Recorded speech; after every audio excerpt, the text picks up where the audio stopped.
El mundo no es un riesgo para la Argentina, el mundo es una oportunidad, y esto hay que vivirlo así. El mundo hay que vivirlo como el lugar donde nosotros nos podemos realizar, y compitiendo a partir de emprendimientos podemos no solo generar riqueza, sino fundamentalmente distribuirla a partir, entre otras cosas, de buenos salarios. Y en los últimos años, sobre todo a partir de lo que fue esa profunda crisis de la que se habla siempre, pero también tenemos que dejar atrás, que es la crisis del 2001 y el 2002. Yo no digo no mencionarla, pero también tenemos que aprender a ir dejándola atrás. Fue un corte, fue un clivaje importante, nos permitió comprender la importancia de que un país no puede desarrollarse sin la presencia de un Estado, de instituciones, de un liderazgo político, pero también tenemos que quitarnos de la espalda esa mochila de pensar que siempre ese fantasma nos puede alcanzar en algún momento. Y además también tenemos que hacer nuestra propia comparación con nuestros mejores años y ya no con los peores. Y ese también es parte de una idea que nos tiene que permitir alcanzar el desarrollo. Ya no tenemos que estar comparándonos con los peores años, sino que tenemos que estar pensando con los mejores años. Me gusta pensar deportivamente, y en el banco lo planteo siempre así, cuando me tengo que dirigir a los propios gerentes del banco, digo, piensen en el banco como el Barcelona, el Atlético Madrid, o los grandes equipos de la Argentina, a los cuales estar tercero, cuarto, quinto, sexto no les resulta negocio. ¿Por qué? Porque la gente entiende que tienen unos talentos formidables y naturales y que los tienen que poner en valor. Y ponerlos en valor es aspirar a lo mejor, y aspirar a lo mejor es dejar atrás, definitivamente atrás, conceptualmente atrás, los momentos trágicos vividos, no para olvidarlos, pero sino para procesarlos y definitivamente poder proyectarnos, que yo creo que es el principal desafío y que es parte también de este salto que tenemos que dar del crecimiento hacia el desarrollo. El salto del crecimiento al desarrollo no es solo económico, es fundamentalmente político, es conceptualmente político y vital. Es el salto realmente de ser nosotros, en primer lugar, los que confiemos en la potencialidad que tiene la Argentina para realizar sus proyectos.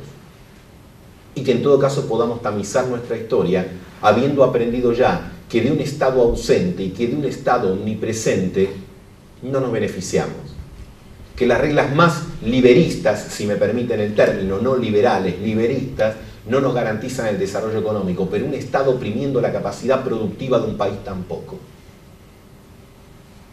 Y eso es lo que tenemos que aprender en esta etapa que viene. Ese punto de equilibrio, reconstruir ese termostato que a veces parece que se nos rompe a los argentinos, que pasamos de bañarnos con agua helada a agua hirviendo, cuando en realidad lo que hace cualquier persona normal es regular el termostato y poner agua tibia para bañarse con agua tibia tirando a fría en verano y con agua tibia tirando más calentita en invierno, pero no con esa idea de que se pierden los equilibrios y se pierde, digamos, la noción del Estado y del mercado que tenemos que construir en un nuevo punto de equilibrio. Cuando asumió Francisco, el Papa Francisco, dijo algo que parecía una cuestión menor y a mí me pareció interesante como concepto. ¿Recuerdan que sus primeras palabras fueron a buscar un Papa al fin del mundo? Y yo digo, es cierto, tiene razón. La Argentina, desde el punto de vista geoestratégico, nosotros estamos en el fin del mundo.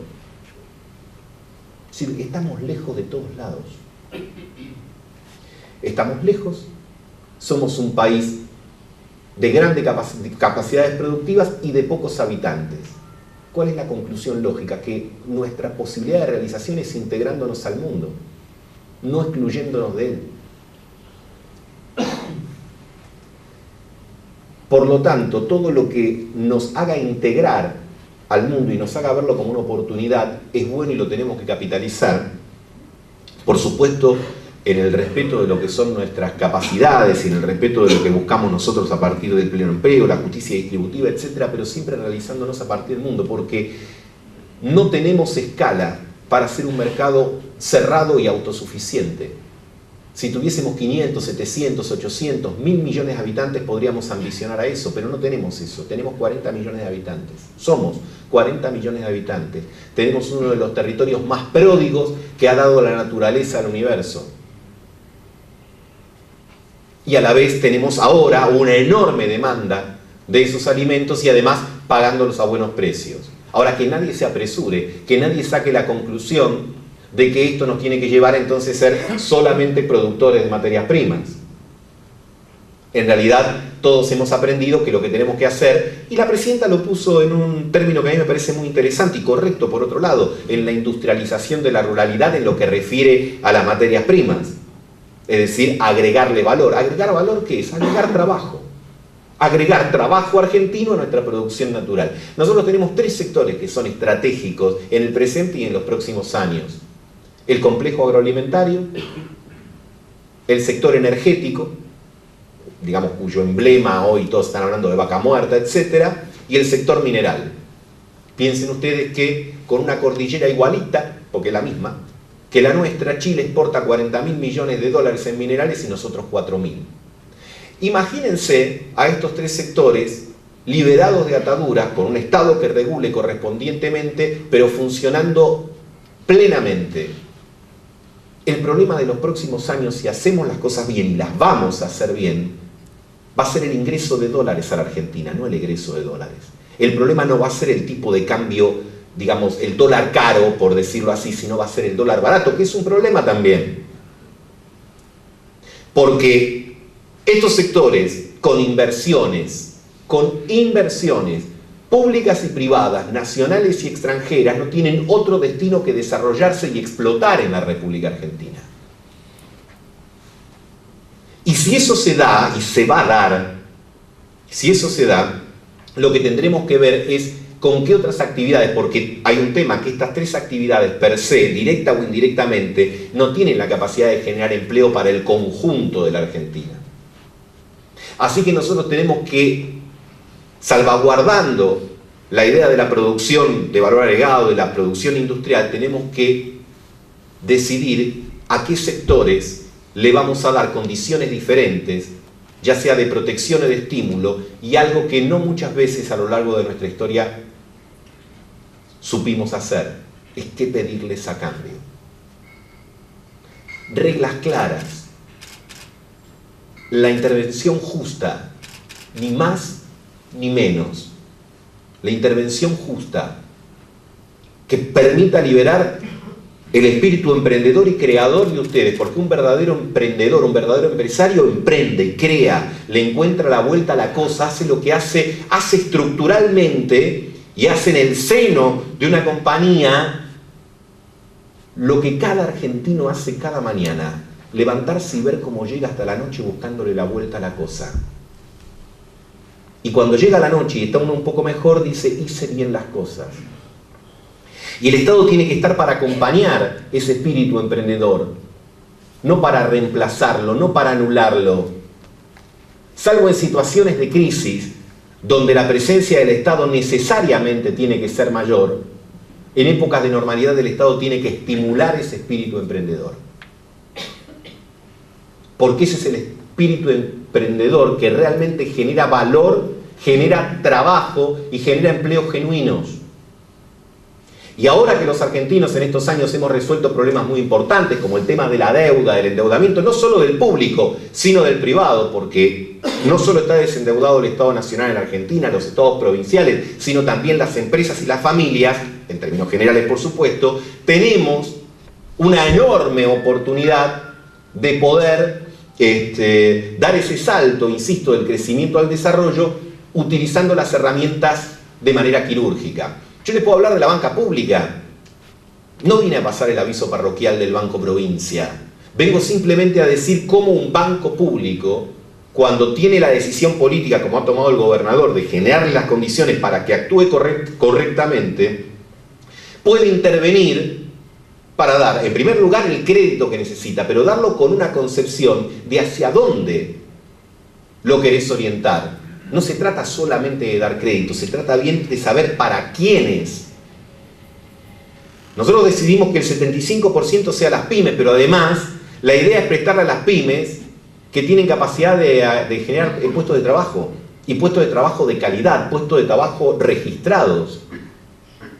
Y todas las herramientas crediticias del Estado tienen que estar orientadas con esa capacidad. Que uno diga que quiere proteger a la industria puede parecer una cuestión, y lo es, positiva, pero es muy genérica. tenemos que definir a qué industrias, tenemos que definir qué sectores, tenemos que incorporar ese concepto de cadenas de valor, tenemos que lograr la integración entre las grandes empresas y las pequeñas empresas. El gobernador tiene un criterio que a mí me entusiasma, que es la idea, nosotros tenemos que poner una I donde muchos ponen una O. Algunos dicen, tenemos que apoyar a las pequeñas empresas contra las grandes empresas. Y voy a decir, no. Un país necesita de grandes empresas y un país necesita de pequeñas empresas y de medianas, por supuesto.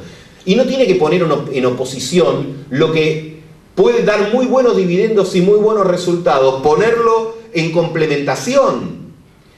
En una cadena productiva determinada, supongamos la automotriz, una gran empresa automotriz es el núcleo de esa cadena a la que uno puede asistir crediticiamente si ésta respalda a las pymes que la proveen. Y esa es una mentalidad virtuosa. Nos hemos sometido tontamente a falsas antinomias que no nos han generado otra cosa que insatisfacción. Yo les pregunto, ¿ustedes qué prefieren, comer bien o tener buen sexo? Bien, las dos cosas, ¿no? ¿Por qué una y la otra no? Bueno, nosotros nos hemos sometido muchas veces a que tenemos que elegir entre Estado o mercado, entre mercado interno o externo, entre sector primario o sector industrial. Y voy a decir, ¿por qué, che, no las dos cosas? ¿Por qué no podemos ir a comer y después hacer lo que haya que hacer? ¿No? ¿Dónde está la contradicción de esas cosas? En ningún lado, solamente en nuestras cabezas. Conceptualmente nosotros nos hemos puesto presos de cuestiones ideológicas que son clichés, de los cuales nos tenemos que liberar para ir más rápido. ¿Por qué? Porque alguien nos enseñó, un general de apellido Cangallo, que la única verdad es la realidad, y que uno frente a la realidad se tiene que adaptar. Cuando Cacho nos contaba que en la primera reunión de gobierno 2.0, 3.0, la primera reacción fue decir, uy, esto no tiene nada que ver conmigo. Y es una reacción lógica, protectiva, decir, uy, esto es nuevo, le desconfío. Pero hizo lo que hace cualquier político inteligente y criterioso. A ver cómo es esto, a ver cómo yo utilizo esta tecnología para adaptarme a la realidad, porque la política también tiene que adaptarse a la realidad, tiene que incorporar las nuevas tecnologías, no tiene que ser reaccionaria, no tiene que refugiarse en viejos paradigmas. ¿Qué hizo? Incorporó la tecnología y dice hoy el grupo de Descartes, y lo decía con mucho orgullo, dice averigüen en Facebook a ver si no es o no uno de los primeros. ¿Qué quiere decir? Que le perdió el miedo, que se adaptó. Bueno, nosotros tenemos que hacer lo propio, sabiendo que hay respuestas que fueron buenas en su momento, solucionaron un problema y ahora hacen falta otras. Los desafíos de la Argentina del 2015 no son los mismos que el 2003. Esto habla bien de las decisiones que se tomaron del 2013 en adelante, porque quiere decir que ayudaron a resolver problemas. Ahora generaron otros. Y aquí permítanme, porque yo creo que cada proceso político, cuando va terminando, nos va planteando los esquemas y las ideas de lo que vendrá. Voy a fantasear un poco con alguna suerte de teoría, pero ustedes me van a saber disculpar el atrevimiento. Miren, hace años 1952, 1953, 1954, no me puedo sacar esto de maestrito ciruela porque soy profesor de la universidad. El peronismo, Perón, entendió que el sistema de sustitución de importaciones que estaba llegando adelante había tenido una crisis. Que ya no estaban las épocas del 46 al 50, el mundo de la posguerra, y Perón había hecho una gran apuesta estratégica, había apostado a la Tercera Guerra Mundial. Cuando se dio la invasión de Corea, dijo, listo, llega la Tercera Guerra Mundial, pero no llegó la Tercera Guerra Mundial. Así que una parte importante del pensamiento de Perón se vio disconfirmada. ¿Y qué hizo? Cambió. Y empezó a dar, generó el Congreso de la Productividad, pero además, ¿por qué cambió? Porque advirtió que el esquema de sustitución de importaciones que él había creado y que había permitido una formidable movilidad social, una proliferación de empresarios nacionales, tenía un techo muy bajo. Hacia el 50 o hacia el 51, la economía argentina había tocado el techo. Y además, el precio de los productos primarios, de los que la Argentina seguía dependiendo, no le podían garantizar el desarrollo a la Argentina. ¿Y qué empezó? Empezó a reformular el paradigma, empezó a hablar de productividad, pero empezó a plantear de la incorporación de capitales extranjeros a la economía argentina. La Californian Petroleum, por ejemplo, teniendo fundamentalmente la oposición de los propios diputados y senadores peronistas, que esto se sabe muy poco, no le aprobaron eso. Porque quedaron presos de la primera formulación peronista. Perón vio eso, ahora lo vio en un momento donde no tenía tiempo ni caudal político para poder modificarlo. El que lo entendió y lo aplicó después fue Frondizi. Afortunadamente. Y Frondizi aplicó políticas que Perón había esbozado en el segundo plan quinquenal, en un contexto político que todos nosotros sabemos, que generó una de las etapas y una de las décadas de mayor crecimiento argentino. No solo por cuestiones endógenas, es decir, internas del país, sino por cuestiones externas también. Entre 1945 y 1973, la Argentina tuvo un periodo de crecimiento extraordinario que coincidió con el de todo el mundo occidental. Pero en buena medida tuvo que ver con esto que Perón vio entre el año 53 y 55, que no pudo implementar porque su proceso político ya estaba debilitado, que Frondizi retomó, que algunos otros siguieron y que después se truncó en 1976. Permítanme dar un salto y dar el mismo ejemplo. Alfonsín en el año 87-88 se dio cuenta que el estado hiperinflacionario no tenía destino y que además las empresas del Estado no tenían la capacidad de brindar servicios. Y ustedes recordarán, insisto, los que tienen y otros lo habrán leído, pero los que tienen más de 30 años recordarán que fue en el gobierno de Alfonsín donde se empezó a plantear la idea de asociar a Entel con Telefónica y Aerolíneas con SAS. Anunciaba de alguna manera lo que iba a pasar en la década siguiente. Y lo propio le pasó a Duhalde en su gobierno de transición, en ese pilotaje de crisis, etcétera, anunciando algunas medidas que después el kirchnerismo iba a materializar con una mayor presencia del Estado, con la recuperación de activos nacionales, etcétera. ¿Qué es lo que se está preanunciando ahora? Y permítanme que aquí caiga en la coyuntura más específica. Modificación del INDEC para crear un indicador de confianza, ¿no? Porque para poder tener cualquier proyecto en adelante uno tiene que tener datos y cifras estadísticas confiables. Como acá en algún momento cometimos la tontería de comprar al árbitro cuando íbamos ganando el partido, cosa que es un poco increíble porque yo le compré, uno nunca debe comprar un árbitro, salvo el domingo con Quilmes, pero supongamos que se hincha de River, por eso creo. Pero digo, como es medio una torpeza comprar el árbitro cuando vas ganando, pero no importa, por distintos motivos se hizo, pero eso es una enorme virtud que puede tener un gobierno, que es reconocer un error y enmendarlo. La modificación y la creación de índices confiables es un paso fundamental. El arreglo con el Club de París, la indemnización de Repsol, la búsqueda del acuerdo con holdouts. ¿Qué está buscando desde el punto de vista económico? Generar la confianza y la credibilidad para recomponer cuestiones con el mundo internacional que permitan el ingreso de inversiones. Se puede esbozar ahora, pero es una meta del próximo gobierno.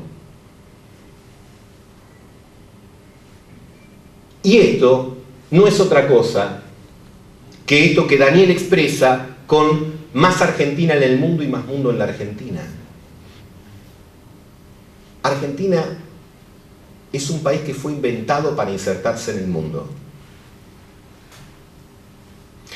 A diferencia de lo que nos enseñaron los manuales escolares, la Argentina no se inventó el 25 de mayo de 1810.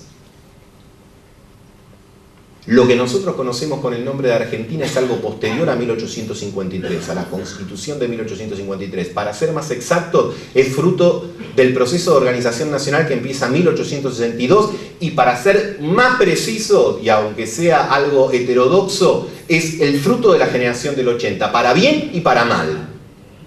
Pero fue un país diseñado, pensado, absolutamente organizado para realizarse con el mundo.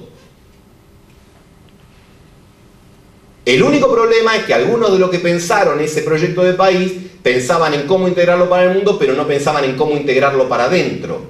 El gran desafío de la Argentina, y quizás les pido disculpas si la La charla va hacia cuestiones muy generales, pero me parece que ustedes no pueden desentenderse de esto porque uno tiene que tener la dirección y el sentido del lugar donde está parado haciendo las cosas.